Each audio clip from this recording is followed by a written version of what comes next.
কি করবেন টাকা দিয়ে? যদি কবর নিয়ে যেতে পারেন, আখেরাতে কাজে লাগে, তাহলে তো একটা ব্যাপার ছিল। তা তো পারবেন না।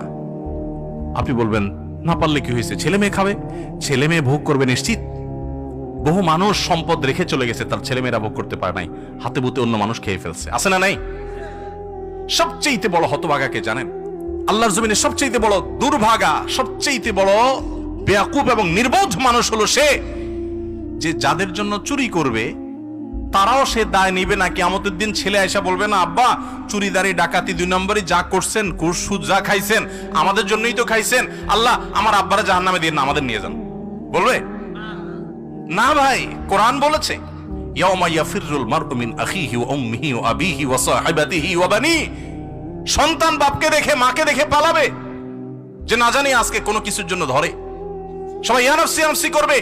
যাদের জন্য চুরি করবেন ওরাও দায় নিবে না, আপনার মতো